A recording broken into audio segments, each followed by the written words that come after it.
অনেক শাশুড়িরা আছে বিটার মধ্যে দেখতে পারে না। তো সেই সব শাশুড়িদের জন্য এই নাস্তা। আপনার শাশুড়ি যদি আপনার সাথে গ্যাঞ্জাম করে, আবার আপনার হাসব্যান্ড যদি আপনার সাথে গ্যাঞ্জাম করে, তাহলে তাকে ধরে এই নাস্তাটি খাওয়াই দিবেন।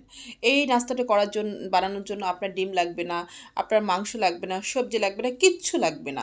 ঝটপট আপনি এই নাস্তাটি বানাতে পারবেন খুব কম উপকরণ দিয়ে, খুব কম সময়ে। চলুন তাহলে দেখে নিই কী কী লাগবে এই নাস্তাটি বানাতে।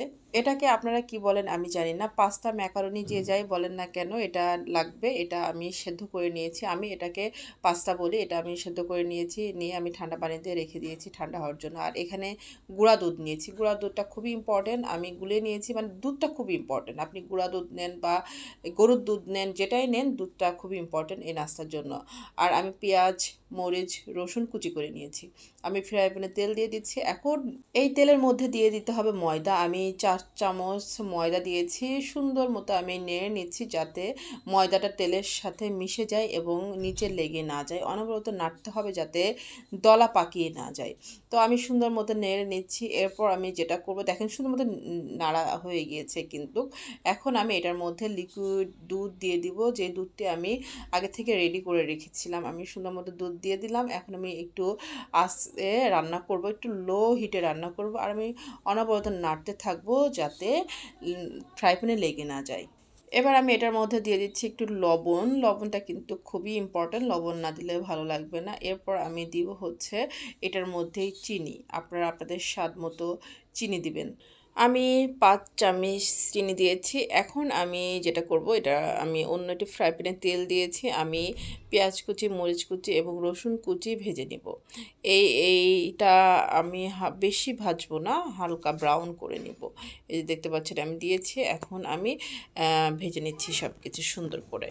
এখন জাল হতে থাকা দুধের মধ্যে আমি পাস্তা দিয়ে দিব। আর দুধটা কিন্তু খুব লো হিটে দিয়ে রাখতে হবে যাতে নিচে লেগে না যায়। আমি সুন্দর করে পাস্তা দিয়ে দিচ্ছি। এই পাস্তা এখন আমি এই দুধের সাথে খুব ভালো মতো মিশিয়ে নিব।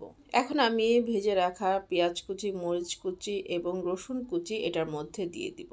এটার মধ্যে দিলে যেটা হয়, মানে যখন আপনি খাবেন মুখে পড়বে তখন খুব ভাল লাগবে। আর এই রেসিপির জন্য কোনো ডিম লাগবে না। অনেক সময় নুডলস বা ম্যাকারোনি অনেকেই রান্না করেন ডিম দেয়, মাংস দেয়, সবজি দেয়, অনেক কিছু দেয়। পাস্তা রান্না করতে গেলেও ডিম, সবজি, মাংস অনেক কিছু দেয়। এটার জন্য কিছুই লাগবে না।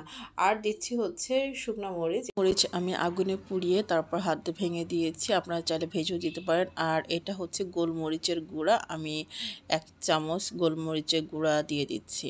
গোলমরিচের গুঁড়াটা দিলে অন্যরকম একটা স্বাদ আসবে, ফ্লেভার আসবে। তারপর আমি যেটা দিচ্ছি, ম্যাকারোনির সাথে একটা মশলার প্যাকেট থাকে। নুডলসের সাথে যেমন থাকে তেমনও এই প্যাকেটের সাথে কিন্তু মশলার প্যাকেট থাকে। এই মশলাটা এবার দিয়ে দিব। ভালোভাবে নাড়িয়ে নিচ্ছি। এই সময়ে অনেক ভালোভাবে নাড়াতে হবে যাতে লেগে না যায়, ধরে না যায়। চুলার পাশ থেকে কিন্তু যাওয়াই যাবে না, সরাই যাবে না। অনবরত নাড়তে হবে। যখন মিশ্রণটা ঘন হয়ে আসবে তখন নামিয়ে ফেলতে হবে। এই যে আমার রান্না করা কমপ্লিট। এখন আমি সবার জন্য বেড়ে নিচ্ছি। সবাইকে দেওয়ার পর, সবাই খাওয়ার পর এই রেসিপিটির অনেক প্রশংসা করেছে। তারা বলেছে অনেক মজা হয়েছে। আমি নিজে খেয়েছি, আমার কাছে অনেক ভালো লেগেছে। আর এটার মধ্যে যদি চিকেন দেওয়া যায়, চিজ দেওয়া যায়, তাহলে আরও খাবারটা আরও মজা হবে। আমি এগুলো ছাড়াই রান্না করেছি, এগুলো বাদেই আমার কাছে অনেক মজা লেগেছে। আপনারাও বাসায় ট্রাই করবেন, আপনাদের প্রিয়জনকে বানিয়ে খাওয়াবেন। সবাই ভালো থাকবেন, সুস্থ থাকবেন। আমার ভিডিও যদি ভালো লাগে তাহলে একটা লাইক, শেয়ার দিবেন। ধন্যবাদ।